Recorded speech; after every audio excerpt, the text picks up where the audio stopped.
morning, everyone, and welcome to our first virtual event. I'm David Wojcik, the President and CEO of your Mississauga Board of Trade. We've tested it out with a few town halls, but this is the first time we're doing a live streaming from the corner office event. Many of you have been used to coming to our Growth and Power and from the corner office live. And so now we're bringing it to you live through technology.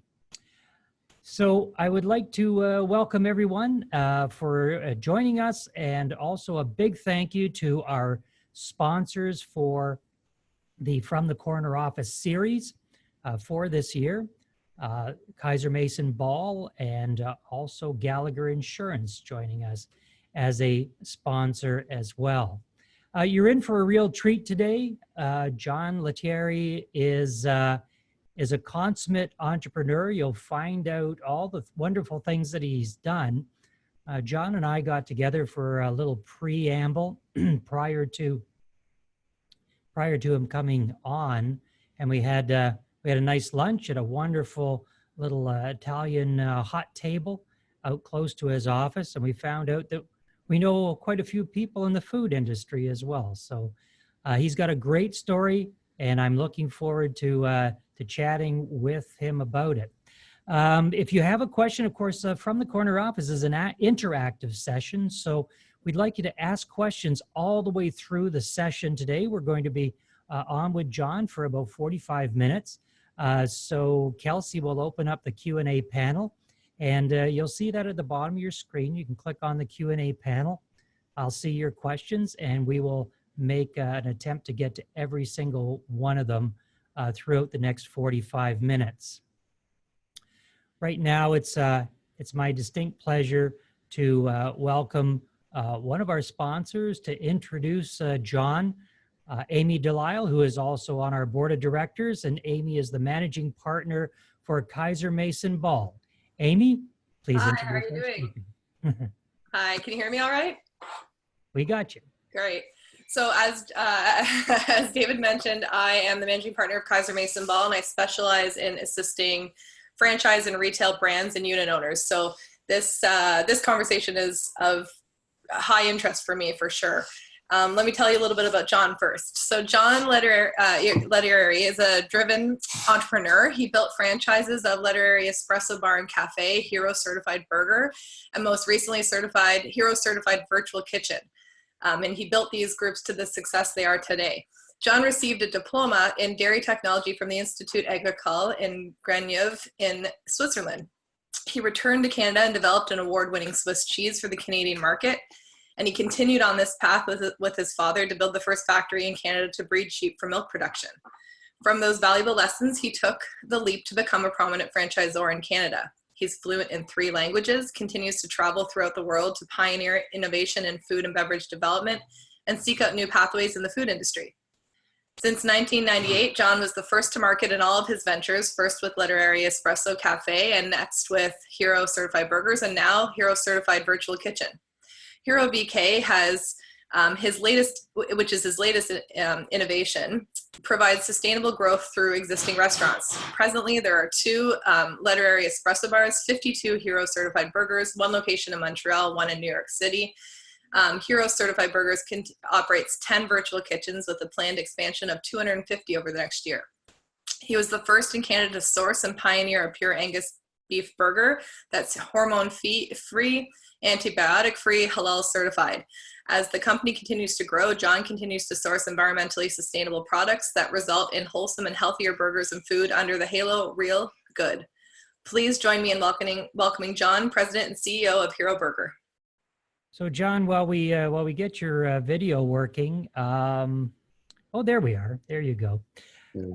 So John, you and I had, I thought, one of the languages you do speak is Italian. So I thought maybe we conduct the whole interview in Italian. First of all, we say, buongiorno, come va? Tutto bene, grazie. We had a great conversation, John, and I want to remind our viewers to please use the Q&A box to fire questions at you. I know you're an open guy. You love to talk about your business. And so let's get right to it. the very first business you started was, or the very first business you were in was a business with your dad. And what a lot of people don't know about you is your family founded Tres Stella Cheese. Tell us about that. So my dad with his brother-in-law, and another family member back in early 60s were looking to feed the Italian community, and with one uncle who had prior knowledge in the business, and another uncle that was a cheesemaker in Italy, decided to venture off into this space, and it became their family business. And you were involved in that business for a little while. What was your main responsibility? So, as kids of family-owned businesses, there was always the chores, right? So we grew up either receiving milk or taking cheese out of the salt brines or watching the retail store. And then as we grew older, you tend to want to, take a liking to the business and specify in certain areas. And I took the interest of production. It was advised, by my father that it was a big aspect of our business. And, the art and science of cheese making grew in my blood. And I pursued, after working with a family business for a year or so, I pursued an education that specialized in dairy technology in a school in Switzerland.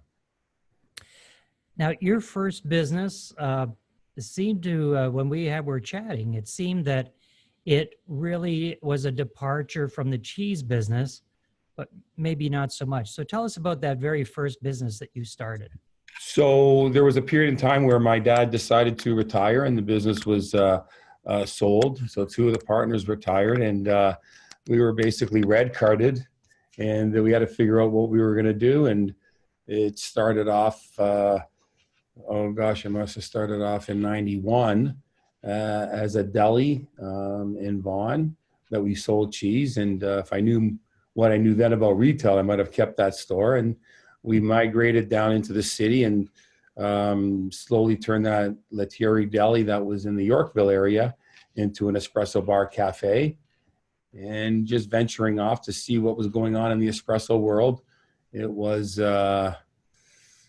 93, 94. I went to the Coffee Fest in Seattle, and I saw a company named Starbucks, and it was just marveled on how people were walking in line speaking Italian. Corto, macchiato, latte, cappuccino, different variations of it that I spent really a whole day in there. And I said, this is interesting. And I came back and plugged in an espresso machine and sold Italian panini and fresh juices, and Lettieri Espresso Bar was born at that point. Now, Hazelton Lanes, that's a pretty exclusive area, very expensive, high rent area. How did you make a go of it in, selling paninis and espresso in such a high rent district? Well, one thing very interesting about the Yorkville area, especially back in the 90s, I believe there was, 300 and some odd salons in the area, some crazy number of salons and skincare places. And there was a great population that would actually live in that area. So, everybody knows that Yorkville area, but there's a high concentration of people that really don't go north of St. Clair. And huge migration. This was before Queen Street and before King Street were the streets that they were. This was the area to shop and promenade and get pedicures and manicures and hair done. So, and fashion was a big, Bloor was a big street and still is a big street. So that whole Yonge and Bloor quadrant, as we see it today, just getting bigger and bigger, it was always of that, but just with a smaller Toronto. Now, the second business was Lettieri Cafes. You had 15 cafes across Toronto. You still have 2 of them left. What happened to that business? Why did it shrink from 15 to 2? Well, it was the time that, we had Starbucks coming into the city, and I learned real quick that it was really all about real estate at that point. And, all the major landlords were looking for Starbucks to go into their properties, and rightfully so. As you can see, they're present today worldwide and also in Toronto. That they wanted them in there, and it was really tough for us to get locations. And slowly leases came up, and the business depleted. And rather than sticking into the game, because there was a whole third generation of coffee that came up, I used most of this real estate to develop that I had existing to develop a new concept. So as we kind of deflated on the Lettieri end of it, we used the real estate to work on developing Hero certified burgers. Now you had a little pit stop in between the cafe business and the Hero burger business. You and your dad were breeding sheep, and I never got the transition from cafes to breeding sheep. So help us bridge that transition. Okay, so that was fueled by my father. So my father was an entrepreneur, a real strong visionary, and had a real global understanding of the dairy world. And if anybody understands the cheese business and the way it works and the quotas, the manufacturing quotas, so certain milks have certain classes to manufacture certain cheeses, and there is a importing quota, which also exists, that governed how much cheese can come into the country from what countries, either EEC or non-EEC, prior to the European merge. And he believed that he speculated, I guess he guessed, that the subsidies from the European community for distressed areas, especially in Italy, for subsidies for cheese export, was going to eventually deteriorate. And he felt that that space was within sheep. So in mid-90s, he convinced, he got a group of farmers at the University of Guelph with the University of Guelph, and had a seminar and talked about his business plan on, producing sheep. And if you get your sheep up to 75% purebred, it was an East Frisian breed, good milking breed and good for this weather. We would buy the milk if they were to start milking. And farmers, being entrepreneurial and very smart and intelligent, those farmers knew that there was an opportunity there, and they saw the potential that we convinced at least, I believe we had maybe about 75 farmers that were starting to breed. And then we bred on a farm in Indian River, just around the Peterborough area. And we got ourselves up to about 4,000, 5,000 head of sheep. And we were in the dairy business. And these weren't just any sheep. These were Scottish outdoor sheep. So they were ready. They were, the coyotes loved them. And why those type of sheep? Was it a specific cheese that you were making that could only be developed by the milk produced by these sheep? No, it was a type of sheep that Dad did his research. I don't know where he got that from, but he did his research that this was a sheep that would work good in our environment, in Quonsets or in build-up barns, and they were produce a good volume of milk between their protein and fat ratio, and that's where it went. Now you were actually you built a little cheese factory right on the property. You took a 40-foot container and constructed a cheese factory. Tell us about that. We took two 40-foot containers, and we had to have every department to get regulation to manufacture cheese, and it had to have a receiving area, and that receiving area was, I guess the container is 10 feet wide by 5 feet. That's receiving. And there was a production. There was a laboratory to do your acidity test and your pH test on your cheese and your production. And then there was a small brine room. I guess it was 10 by 10, and then a curing room, and then a discharge shipping room. And we did it to code, federal code. And when we called the federal government to give us approval, the inspector says, I got to come back. And he comes back with like 6 of his colleagues. And he says, give me a reason why we can't give this guy a federal approval. He had the pasteurizing charts and everything was all in line. It was full to code. And they said, we can't. So it was really a 40 by 20. It was an 800 square foot dairy in containers under a Quonset in Indian River near Peterborough in Ontario. So it was quite phenomenal that he drove it to that point. And I was still in the franchise business.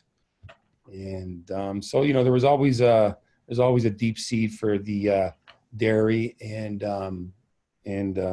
you know, cheese industry. It's a passion of ours, and a lot of our network and family friends throughout our travels, who are maintained to be family friends, are all connected to that past in my parents. And that takes you to the business of Hero Burger, which started in around 2003, going from cheese to burgers. Well, I guess, okay, cheese goes on burgers. I can see the connection there, but why burgers? I mean, we think about, it seemed like every corner had a burger place on it at the time. You've got McDonald's, you've got Burger King, you've got Wendy's coming along. Why go into the burger business that just seemed to be so saturated? So, you know, I have, you know, I don't know if it's a basic rule. It's not even a rule, but I have all I could really have done then was take an inventory, like we're going to talk about now, is of what I had. So I had real estate, I had existing stores, I had great locations. So that was great. So there was traffic, there was bodies, there was strong business. So, you know, going from the cafe to the burger business, you know, what else is kind of like going on? So we went south of the border, and I started just to kind of, you know, look around, and there was, you know, a company called Backyard Burgers, and they're expanding, and there's, you know, that famous Shake Shack out in New York City. And I saw this rise in premium burgers in the US. And I felt like, you know what, that burger's a great sandwich. It's I believe the number one quick casual or fast food eaten in the world. You can challenge your palate anyway, and nothing goes better than a soda and a French fry. So I looked at the landscape here in Toronto. I said, hey, there's an opportunity for a premium burger. And then, you know, just through my travels, and then that's how it kind of started. And I was going to call it Burgers and Fries, and we're going to make a menu for the Hero Kids menu for our heroes, our kids. And the next day it popped up in the paper, you know, unfortunately, a young Canadian soldier, you know, passed away in Afghanistan. He was a Canadian hero, and this word hero pops up, and it's the good, as I was talking about, and the glory of the kids and family and whatever that may be. And then I saw this horrific hero. So all of a sudden this word started to resonate, and the people I was working with in the branding and the idea, the inception, said, you know what, you picked the name. I think we just got to call it Hero. Now, John, the price point that you came up with was very, very steep for that time of year 2003. You came up with a price point of $10 for a burger, which I think in 2003 was unheard of, when the other burger wars were trying to almost like a race for the bottom, or a race for the cheaper price. How did you market a $10 burger in 2003? Well, when asked the question, then if we plate this burger or wrap this burger, I guess in our case, and we look at the ingredients that we want to put in there, we've taken, you know, the lard out of our bun and put olive oil. We have a 100% natural beef product, 100% Canadian, is hormone free, is antibiotic free, if you want a clear deck. And these are standards back then in Europe. These were standards. You can't buy, you know, beef in England without these attributes. So I just see the wave coming over, because the food of wave just, you know, resonates, you know, from all parts of the world and ends up in Toronto somehow. Just like our, you know, our mosaic and our communities. So people thought I was crazy. I said, okay, well, there's the opportunity. And I thought if we just gave premium, you know, one bite at a time, we can build a business around this. And you know, we had to really sharpen the price. We had to get into a smaller size. We were at 6 ounce. We had a full 8 ounce burger, and we just had to change some things to tweak and to get a little bit more of that volume going. But it just took time, one bite at a time. And I was a strong believer that today's environment is coming and was going to come. it was a natural that people are going to really look at what they wanted to eat, just seeing the demographics. We've been in business, 17 years, 16 and a half years now. And, that 4-year-old's 21. Well, we see the burger prices escalating now, upwards to, $17, $18 with the gourmet burgers. So you knew what you were doing back then. We're going to go to I don't know if I knew what I was doing, Dave. I didn't know if I knew what I was doing. I just did it because I felt it was the right thing to do. We're going to go to our audience for a couple of questions. First one is a compliment for you for one of our viewers, Debbie Bruce. She said, my family has a life-threatening peanut allergy, and they're very grateful to Hero Burger for being peanut-free, including the ice cream. She's working on getting other restaurants to see the light and follow in your footsteps. Why did you decide to? Uh-oh, what'd I do here? Sorry. How do I stop this? Okay. Sorry about that. Nope, not a problem. Why did you decide to implement that in your restaurants as far as being peanut free? Was that something that was in your own family or a friend, or what was the motivation? Well, there was really, it wasn't really motivated by anything. We really didn't get into, and then when it came to put the topping on the ice creams, we said, forget about the nuts. But we really worked on developing a school program for hot lunches. So we're approved in 4,000 schools in Ontario, and through our network, we service them at least one school weekly on burgers. And we just felt that there were just other toppings that we could use to, challenge the palates out there, that if we were just to stay away from it, it would make it easier. And there are obviously, everyone has a close friend whose children have these allergies, and they're grateful.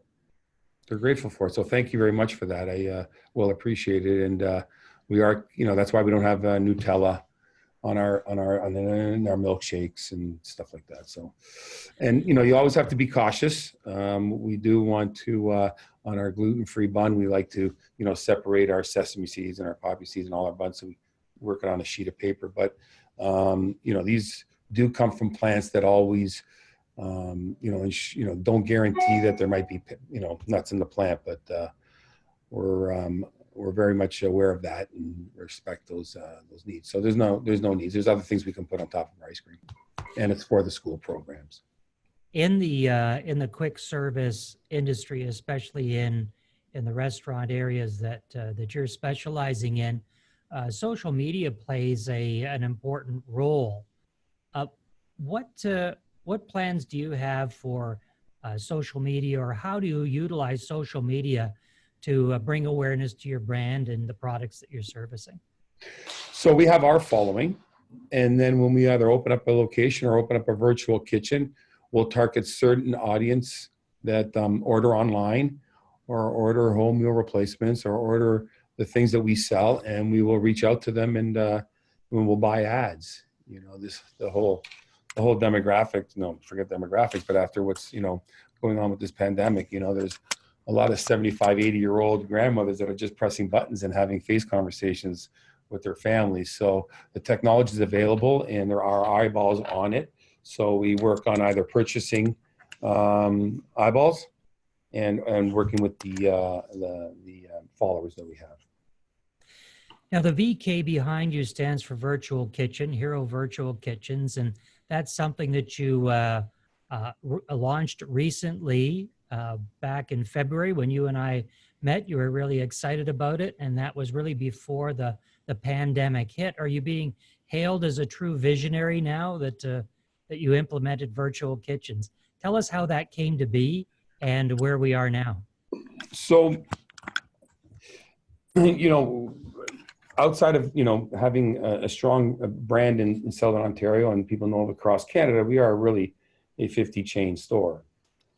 And you always kind of really have to assess on, your 5-year plans and where you want to take the business or where you think it's going to go. And,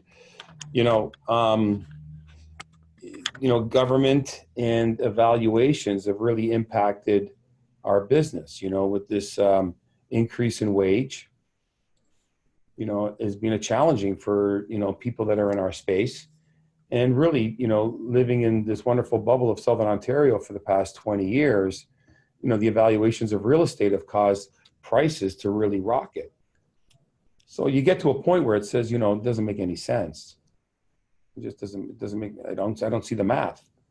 You see increases of, franchisees having, challenges getting into, building the businesses, and online is increasing.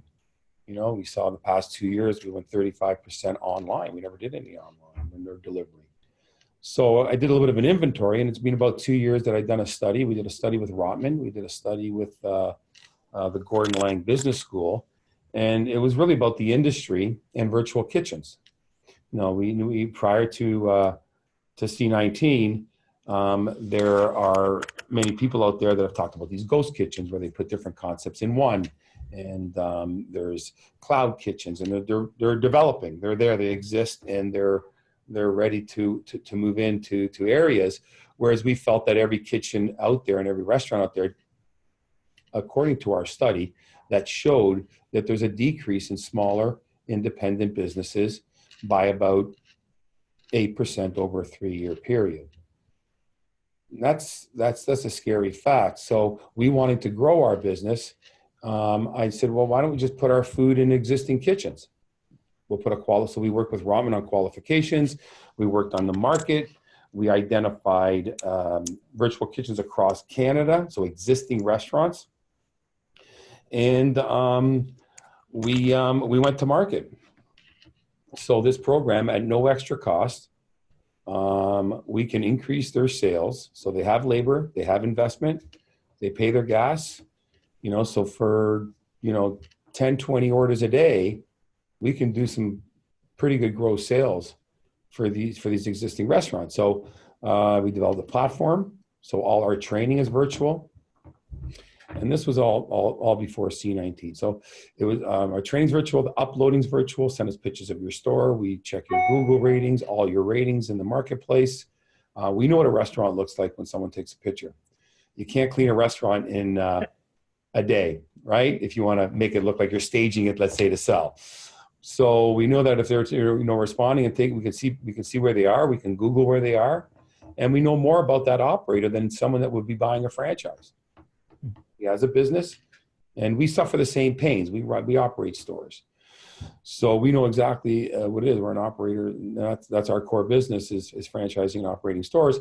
That I felt that there was an opportunity, and we can leverage that. So we opened up in 2 locations. So we don't have 10. We have 4 locations, and in those 4, the total work out to about 10 because we have 3 different concepts. We have a burger, chicken, seafood, and plant-based.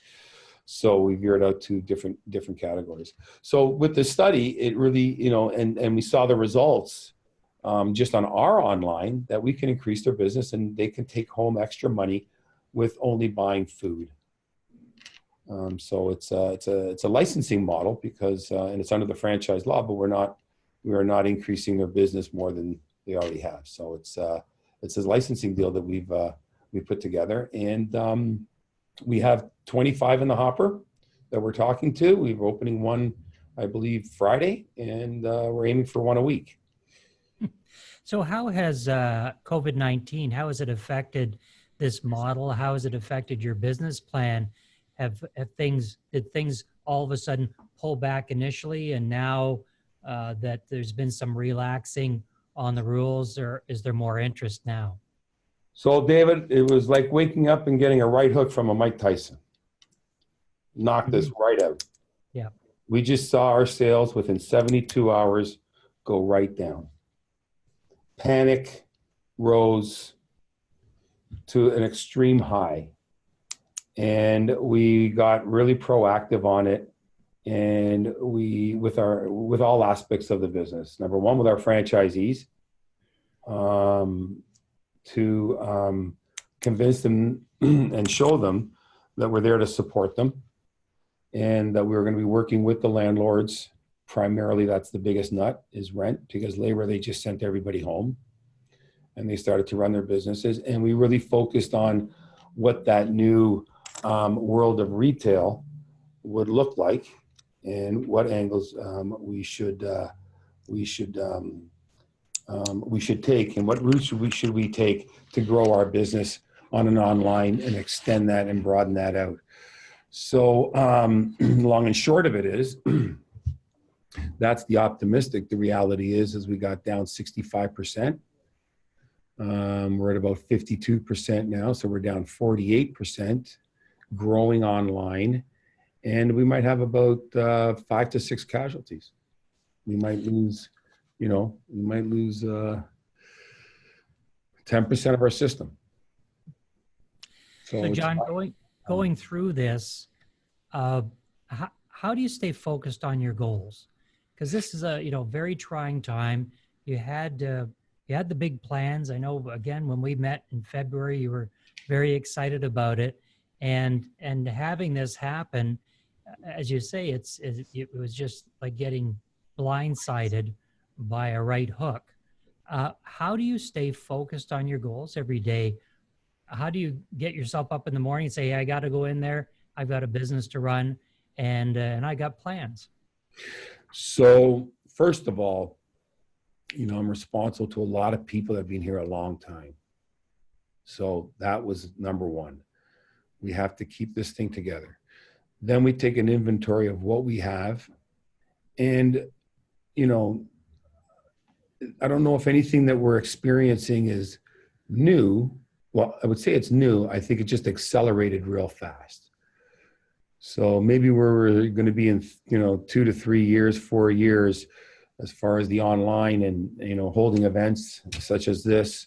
And by the way, Dave, it's very well done. You got a well-oiled machine here. Everybody's been very cooperative and made it a clear process for myself. So compliments to you and your team. That, I just really went back and took an inventory. I just wiped out the whiteboard. And from the start, I said, okay, it's going to come back like this. And this is what we're going to work into. So we have a lot of knowledgeable people in our staff here. We got to really figure that the new 7 days is 24 hours. And we did an inventory of what we have. So we have 50 stores of distribution. We have a distribution center that would distribute all the food to the stores. And we have a brand that can probably, hopefully carry us to where we want to go. And looking at what was going on, you just knew that once you shut down hospitality, people have nothing to do. So that's why we're still not open. So I just really took an inventory. There's our online business. That's going to increase. We have a virtual kitchen business, which makes more sense than anything right now. So we're working diligently on that. And then we just started to work on home meal replacements, and now we're working on a grocery program. So since our trucks are working at 50% capacity, because we do have delivery and warehouse capacity, that we are now working on a program to deliver our food and other foods, because we do have relationships with suppliers, to deliver to their homes. So we see the true entrepreneurial spirit there, John, where something goes wrong and you pivot to. Well, it's like skiing down a hill now with one ski because you lost the other one. You got to get down the hill, so you'll figure it out. And if you're willing and wanting to do it, and rolling up the sleeves doesn't come with age. It comes with integrity. So we roll up our sleeves and really support the people that are wanting to drive this forward, and hopefully we'll make it out. There will be some casualties, which is sad and not good, but that just reinforces. Well, we've got questions coming in. You've got a big fan base. Of course, the listeners and viewers today all love your burger. One of the questions has to do with your choice to offer halal burgers. Was that coincidental? Did you do some market research? What came first, the burger or the halal? Okay, so when I started Hero Burgers, we were buying offshore, and it was Angus beef. It was hormone free. It was antibiotic free. I believe it was from either Venezuela or Costa Rica, rings a bell. I can't remember. And then we sponsored the Canadian National Angus Show at the Royal Winter Fair. And if your viewers don't go down to the Winter Fair, go every year. It's phenomenal to see how agriculture comes to the corner of, the Lakeshore and Manitoba Boulevard. But it's a great event, and I sponsored it. And I was meeting with the president of the Canadian Angus Association. I said, "Where's your rancher that cares about animal welfare, cares about the land, and cares about agriculture? And we need to do what we need to do on our ranches to make the next generation feed us." Ranching is a tough industry right now. The average age is quite high. But I said, "Who's the family that's really making a difference here in Canada?" And there were a couple around, and he introduced me to a Swiss family, a Canadian family, but from Switzerland, that lived north of Grand Prairie, that were doing an all-natural product, and they were the guys supplying the West Coast. And and him being greatly involved in the let's call it the food world attached to the government, he was able to get a lot of interest to export his product. So he had an office in the Middle East and one in Switzerland, in his home country. So having to go to the Middle East, he had to have a halal product. So we just adopted it. It was nothing that didn't start from day one. It started from day one, and his reasons were, and the reasons why we got it is that he was exporting. And if you wanted to sell to any type of 5-star restaurant, let's say, in Switzerland, or any of these high demographic customers, definitely halal would be a meat that you would need to have on the menu. So we took that on from day one. How do the delivery apps affect your business? One of the questions from our viewer: how are you dealing with them? How do they affect your business? How do they eat into your margins? Do you see them as a good thing for your virtual kitchen, or is it a necessary evil? Well, it's the driving force for one of the driving forces for our virtual kitchens as far as getting food to the consumer. If you order online, if a restaurant orders, or a VK, the customer orders online our website, they don't pay those aggregate fees. So that's one thing for an advantage to come on to us, because we get them on our, if they get them onto heroburgers.com, you go into order. If everybody goes to heroburgers.com, it'll tell you our whole story. So you can go to order your food or order your home meal replacements, and eventually your grocery, and we'll deliver it to you. And the restaurant won't have to pay for its the aggregate fees. But they've been a savior. That's nonetheless. And if that's asked by a restaurateur, listener, being in this business, we've always wanted to know how we can deliver our food. And if you do the math on what it would take to have a driver there every single minute of the day sitting down, and if you happen to get 10, 15 orders in a 15-minute period, what would you do with one driver to deliver it? It just really wouldn't happen. So they're a necessity, and they're an asset for sure. Post-COVID, especially in the restaurant business, and you have franchise, you've got locations and stores that have eat-in facilities as well. It's not just takeout, or it's not just the virtual kitchen, but you do have eat-in facilities. What do you see happening to those eat-in facilities? How do you see eat-in dining changing for restaurateurs post-COVID? Well, it's all, I think it all really boils down to this distancing. There's a group of people that, might not care, but I think that our governing bodies are going to mandate some distancing. If I were to speculate, I would say it would be 50%, maybe more, maybe less, but I would say I would work on a 50% as a benchmark. I think it's a good benchmark, and it allows, tough times. I don't know how some of these bigger restaurants are going to be able to turn over the same people. And not just withstanding that, I think a lot of people have changed their habits that, it doesn't cost me much and take me much to make food at home. And actually making pizza every day is not a bad thing. right? So there's going to be a lot of stay-home food, a lot of eating at home, a lot of cooking at home, and then getting them back in is got to be a real special place to eat. So And it's, I know I went into my local Cobb's the other day and I asked them how their business is doing, and they echoed exactly what you're saying. They said, actually, our business is way up because more people are, they're cooking at home and they're utilizing their talents because they don't have a place to go to. So it'll be interesting to see how that works out on the other side.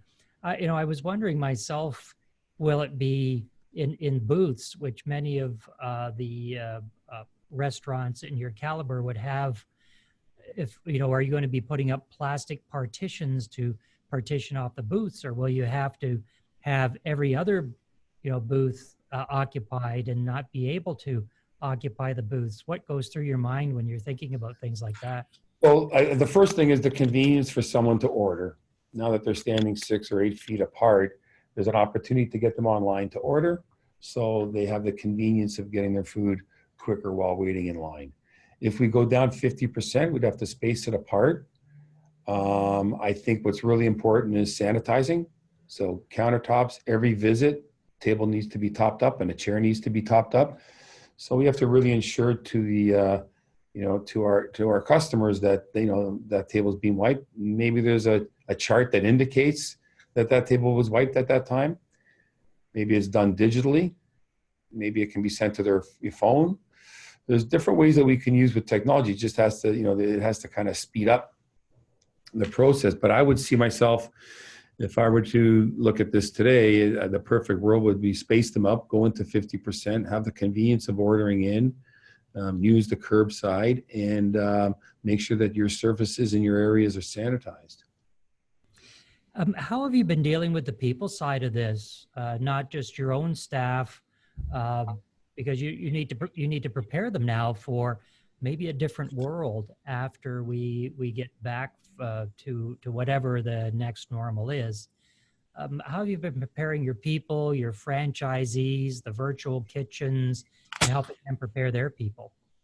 So I'm basing it on what I believe the sales would be online, delivery, how much we want to aim to having having our home meal replacement program delivered to home. So that's a push that we need to do, because that can drive some good revenues with minimal effort.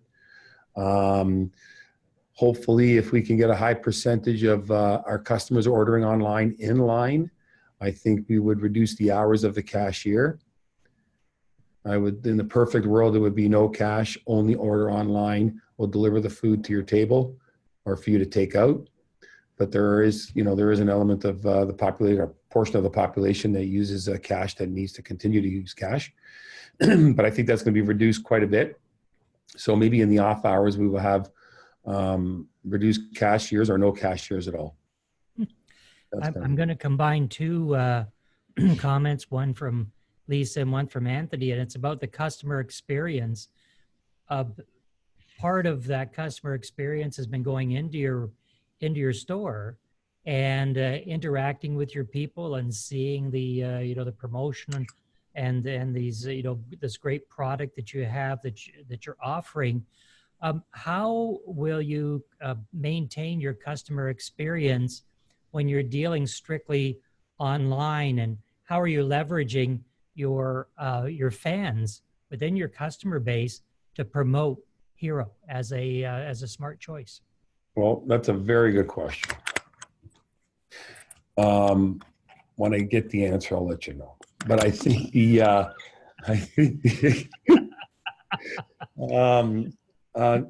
that is $1 million question. $1 million question. But delivery online is 50% right now, because we have, online pickup is also strong. So the experience is going to be definitely a big portion of it on the kitchen counter, how the food's getting to your house, how you're receiving it, how you're opening the bag, how it looks inside. Folks, food degenerates the minute after it's made, so the quality is compromised, but people are willing to compromise quality for the convenience. And I think interaction is, in hospitality, food service hospitality is our game. I don't know how many people out there want to be super hospitable as far as the customer's perspective. I think the customer is really changed. There's a real strong, as I'm seeing it, a real strong demographics that is a lot of fear and does not want to be and will not continue to be for a while. Our optimism is that we'll come back to where we were, but I believe the customer has changed. The customer is more cautious. The customer is worried about the customer behind him, that if he steps out of line, he's gonna hear some type of ruffle or ruffle his feathers, right? So, the consumer is completely changed. We don't know how they're going to behave in this environment, but if it comes back that they want to talk and hang out, that's what we're there to do. So, to your question, it's changed. It's changed. The consumer has changed. The consumer has a different expectation when he walks into a food service establishment. He has a different expectation before he goes into that establishment, and he has a different expectation when he orders it online. So it's really, it's really yet to see. I think that we're there to deliver our product in the best possible way. So we're there to give food, service, and hospitality. Food will give you, service will give you. Hospitality is really the question on how it's going to play into tomorrow's world when it opens up. The new burgers that have come along, or the new products that have come along that taste like meat but aren't really meat. They're not a veggie burger. What's your opinion of this, considering your products are meat based? Are you talking about plant-based? The plant-based products, yes. Oh, very interesting space. I believe that between vegetarians and vegans, Canada, we're up to almost 3 million. So it's habitual. It's a habit.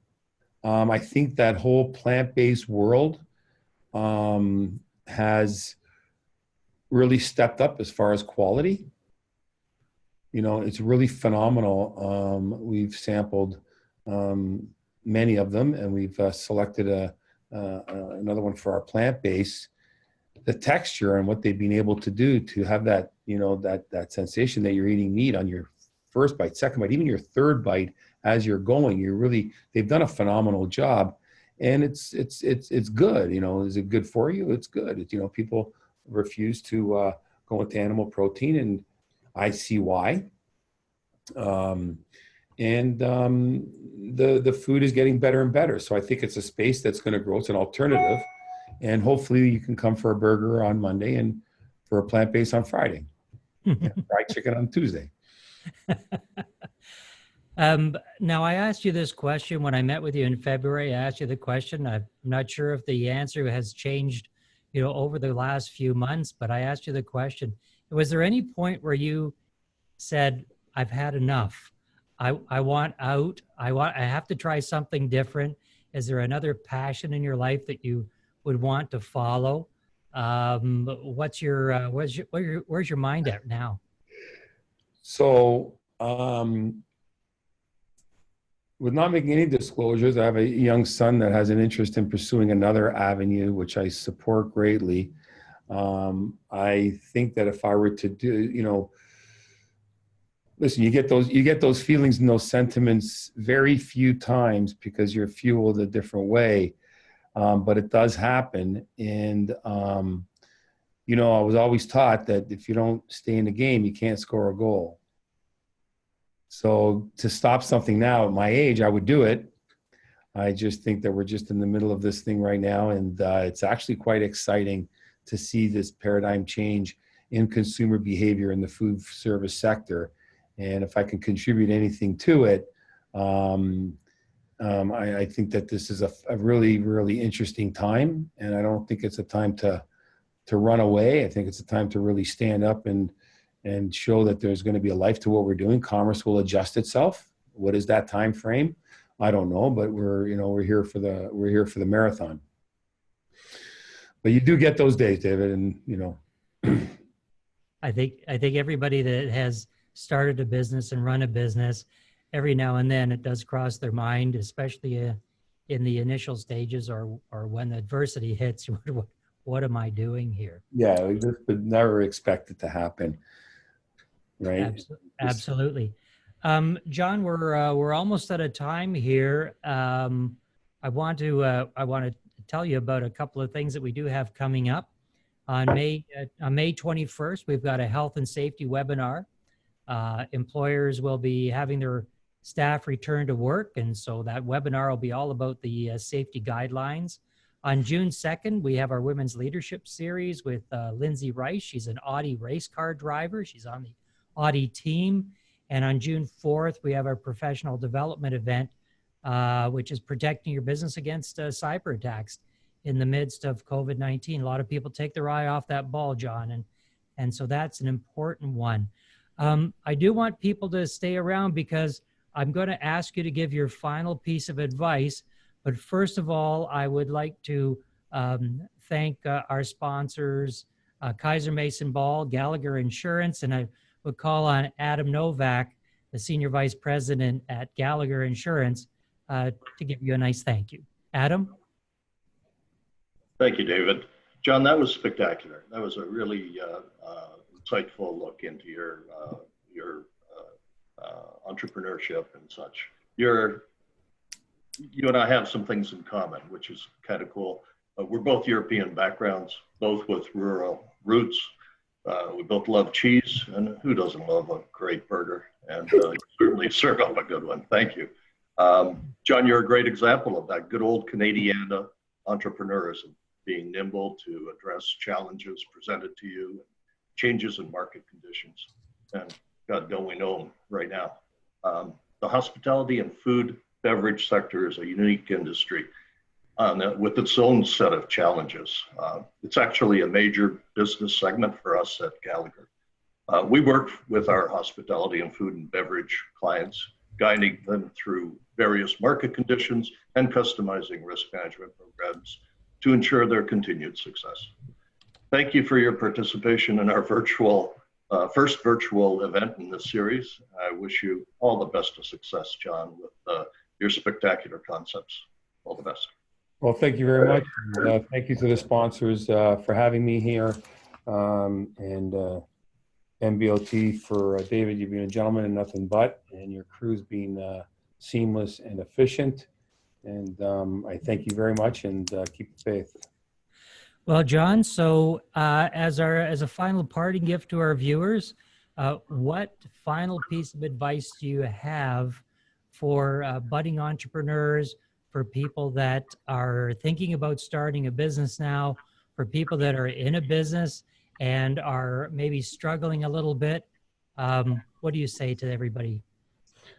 Well, the first thing is, if you are committed to your commitment and you have a strong belief, just don't quit. I think it comes really down to, breaking, hammering the stone until it breaks. And if you really truly believe in something, or if you have an idea in something, these are great times to start things, because it's a solution driven environment. Everybody wants an answer to something, especially what's happened to us, family, work, community, socializing, in every aspect, financial. The world went to it, to its knees. So these are opportunities that, if you look deep in your space, or in any other space that you feel that you can participate and add goodwill, ultimately it does shine globally as Canadians, and that's number one. Excellent, John. Thanks so much for being with us today. Thanks to our sponsors, Kaiser Mason Ball and Gallagher Insurance. And thanks to everybody for being with us today. John, I know Virtual Kitchens is going to be a massive success. I look forward to staying in touch with you as you tell me how everything's going along the way. And so stay well, stay safe, my friend. And I look forward to getting back to that little Italian kitchen real soon. We'll do that, David. It was a pleasure meeting you, and a pleasure to be on today. Thank you very much for your time. And to all of our viewers today, thanks very much for being with us today, and we wish you continued success in your business.